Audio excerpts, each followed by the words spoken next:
আসসালামু আলাইকুম সম্মানিত দর্শক শ্রোতা, যে যেখান থেকে আপনারা আমাদেরকে দেখছেন, বহুল প্রচলিত অনলাইন মিডিয়া SMS টিভি চ্যানেলের পক্ষ থেকে আপনাদের সবাইকে আন্তরিক মুবারকবাদ জানাচ্ছি।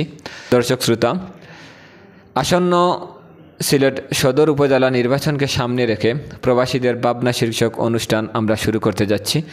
আজকের অনুষ্ঠানে আমরা যাকে আমন্ত্রণ জানিয়েছি উনি হচ্ছেন সিলেট সদর উপজেলার কৃতি সন্তান, সৌদি আরব রিয়াদের বিশিষ্ট ব্যবসায়ী জনাব আব্দুল শহীদ সাহেব।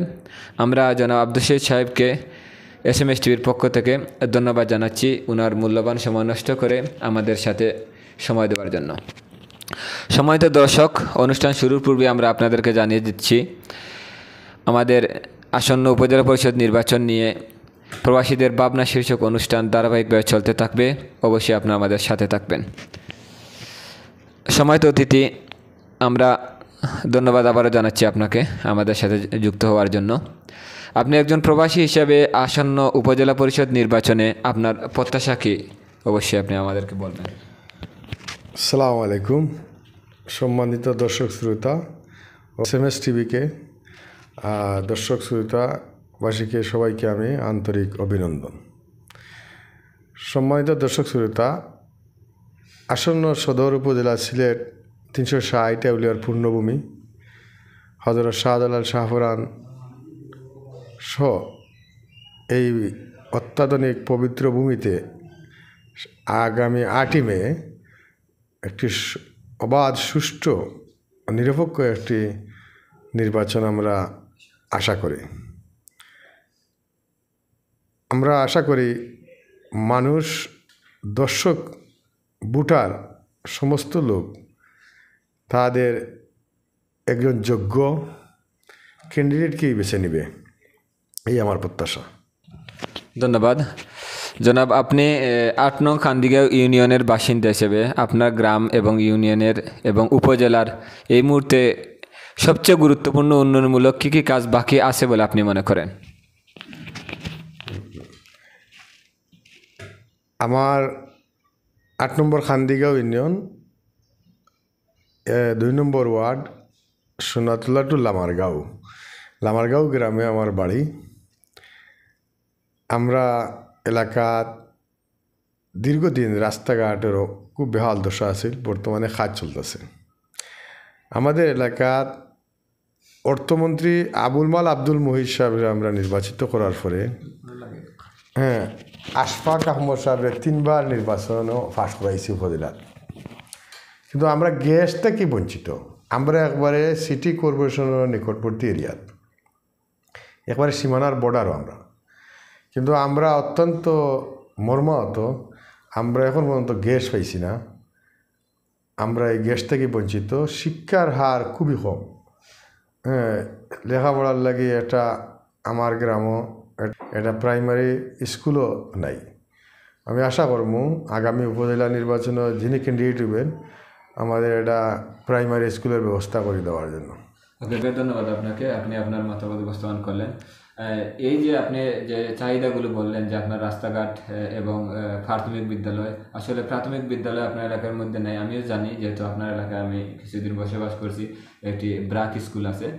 তো যেহেতু আপনার গ্রামে প্রাইমারি স্কুল নেই, প্রাথমিক বিদ্যালয় নেই, এটা অবশ্যই দুঃখজনক বিষয়।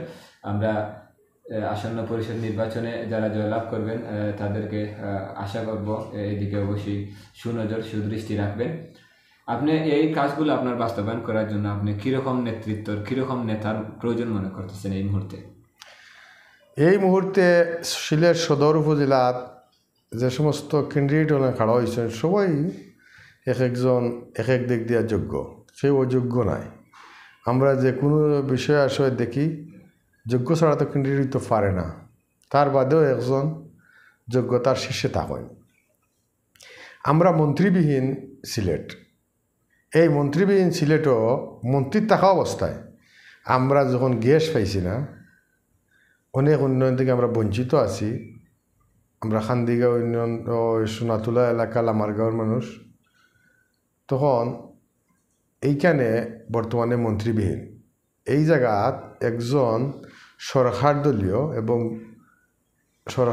একজন ক্যান্ডিডেট যদি এইখানেও আইন আমি দেখলাম এই সরকারের সাথে যার ঘনিষ্ঠ সম্পর্ক আছে ওই সমস্ত একজন লোক যদি আমরা সদর উপজেলাবাসী বিজয় করাই তাহলে আমরা উন্নয়নমূলক কাজে খুব অগ্রাধিকার পাইমু, এটা আমার প্রত্যাশা। কারণ যখন মন্ত্রী নাই এখন উপজেলাতে একজন যোগ্য নেতৃত্বর দরকার। ধন্যবাদ আপনাকে সুন্দর মতামত উপস্থাপন করার জন্য। আপনি একজন প্রবাসী হিসেবে আমরা যেহেতু উপজেলা পরিষদের নির্বাচন আগামী 8 মে হবে, অবশ্যই একজন ব্যক্তি যোগ্য ব্যক্তি নির্বাচিত হবেন বা জয়লাভ করবেন। জয়লাভ করার পরে আপনি একজন প্রবাসী হিসাবে একজন জনপ্রতিনিধির কাছ থেকে আপনি কি আশা করেন? প্রবাসীদের উদ্দেশ্যে একটু বলতে চাই, জানতে চাই। আমরা প্রবাসী অনেক সমস্যা, আমরা আশা করব যে নেতৃত্ব আইবা সদর উপজেলাতে যারে মানুষে বুটে নির্বাচিত করবা। আমরা এই যে প্রবাসী অনলাইন এয়ারপোর্ট গেলে বিভিন্ন হয়রানিমূলক হয়, বিমান অফিস টিকিট লইতে বিভিন্ন হয়রানি করা হয়। আমরা পাসপোর্ট অফিসও গেলে দেখা যায় এখানেও অনেক সময় লাগে, টেকা দিলে আবার তাড়াতাড়ি হয়। এই সমস্ত বিষয় আদি থেকে একটু সুনজর দেওয়ার লাগিয়া এই দুর্নীতির বিরুদ্ধে সোচ্চার হওয়ার লাগি, আর বিশেষ করে প্রবাসী অঞ্চল লাগি একটা যদি ট্রেনিংয়ের ব্যবস্থা করা হয় তাহলে খুব ভালো হয়। ধন্যবাদ আপনাকে সুন্দর মতামত উপস্থাপন করার জন্য। তো আপনি যে বক্তব্য দিলেন, আপনার বক্তব্যের আলোকে আপনার যে দাবিগুলো আছে সেই দাবিগুলো বাস্তবায়নের জন্য এবং সদর উপজেলার যোগ্য নেতৃত্ব দেওয়ার জন্য আপনি যে ক্যান্ডিডেট যারা আছেন এদের মধ্যে অবশ্যই তো একজন সবচেয়ে ঊর্ধ্বে আছেন আপনি বলছেন আপনার বক্তব্যে। তো সবচেয়ে ঊর্ধ্বে আপনি কাকে পছন্দ করতেছেন বা কাকে যোগ্য মনে করছেন, কাকে সাপোর্ট করতেছেন? এরকম যদি আপনার কোনো যোগ্য প্রার্থী তাকে অবশ্যই নাম বলবেন। আমি দেখছি সিলেট দীর্ঘদিন ধরে রাজনীতির সাথে জড়িত অধ্যাপক সুজাত আলী রফিক ভাই বিডিআর আন্দোলন আমরা এই আকালিত করলাম, তখনও তাই দেখছি আমি এই আশফাক শাহ, ইফতেখার স্বামী, বাবরুল হোসেন বাবুল এরার সঙ্গে ও আন্দোলনও আসলাম। আমরা দাবি আদায়ের লাগে দেখছি বাদে এখানে খাটাতারও বেড়া দিয়া আখালি এখন আটকে রাখছে যাতে আর এখন তারা রোডও চেক করে না।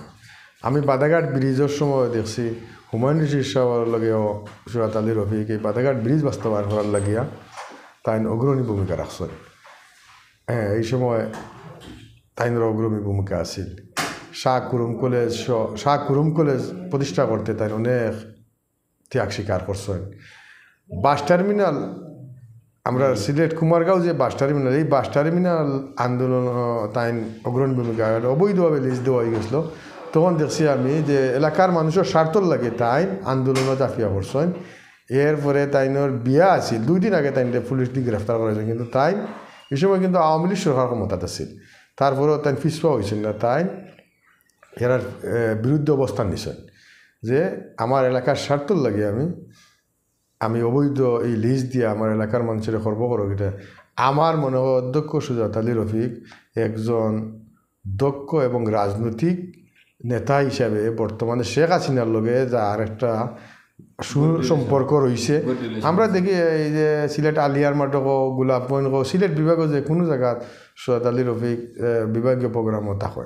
তে এখন যখন মন্ত্রী নাই এই জায়গাত আমরা যদি আরও দক্ষ একজন মানুষের দিতাম পারি, তা আমার মনে হয় যে উন্নয়নটা আমরা সিলেট সদর উপজেলার যে পশু হাসপাতাল, মেডিকেল নাই, পশু হাসপাতাল শহরের ভিতরে তোমার ফায়ার সার্ভিস নাই, হ্যাঁ এগুলা নাই, স্বাস্থ্য কমপ্লেক্স নাই, হ্যাঁ নদী বাঙ্গন রোড সিলেটের 2টা নদী সুরমা এবং সেঙ্গেরখাল দয়াপাড়ার মানুষ সব মন্ত্রীর লোকে সুজাত আলী রফিকের অনেক আন্ডা শেষ ওর রাজনীতিক কার্যক্রম তো দীর্ঘদিন। আপনি বলতে চাচ্ছেন উনি দীর্ঘ রাজনীতির ইতিহাসে উনি যে সদর উপজেলার মধ্যে অনেক উন্নয়নমূলক কাজ করেছেন জনপ্রতিনিধি হওয়া ছাড়াও। যদি উনি জনপ্রতিনিধি হন অবশ্যই দেশের এলাকার জন্য উপজেলার জন্য ভালো উন্নয়ন করবেন আপনি মনে করতেছেন? আমার প্রত্যাশা যদি তাই নির্বাচিত হয়, জনগণে ভোট যা নির্বাচিত করে না নির্বাচিত হয়, ইনশাল্লাহ সকল সেক্টরের মন্ত্রীর লগে তাইনের সুসম্পর্ক আছে এবং তাইনের সিনিয়র জুনিয়র যারা এরা এমপি হয়ে গেছেন। কিন্তু সিলেট তো অত্যাধুনিক একটা এলাকা হিসাবে তাই এখানে যাইতে পারছে না, কিন্তু অন্য অন্য এলাকার দেখা যায় যে এরা এমপি টিকিট পেয়ে এমপি গেছে, তাই এমপির যোগ্য। জি, ধন্যবাদ জানাচ্ছি আপনাকে আমাদের সাথে যে সময় দেওয়ার জন্য। সময় তো দর্শক শ্রোতা, আমরা অনুষ্ঠানের প্রায় শেষ পর্যায়ে চলে আসছি। আজকের অনুষ্ঠানে আপনারা সম্মানিত অতিথির কাছ থেকে আপনাদের ওনার মতামত শুনলেন। অবশ্যই আপনারা কমেন্টের মাধ্যমে আপনাদেরও মতামত, আপনাদের যোগ্য প্রার্থীকে আপনারা কাকে সাপোর্ট করছেন অবশ্যই কমেন্টে জানাবেন। এবং সম্মানিত অতিথি, আপনি আবারও আপনাদের অনুষ্ঠানের পক্ষ থেকে আমরা ধন্যবাদ জানাচ্ছি। আপনি আপনার মূল্যবান সময় নষ্ট করে আমাদেরকে সময় দেওয়ার জন্য। আমরা সম্মানিত ভিউয়ার্স, আমরা এই মুহূর্তে আমরা বিদায় নিচ্ছি আজকের অনুষ্ঠান থেকে। আসসালামু আলাইকুম। ধন্যবাদ সবাইকে।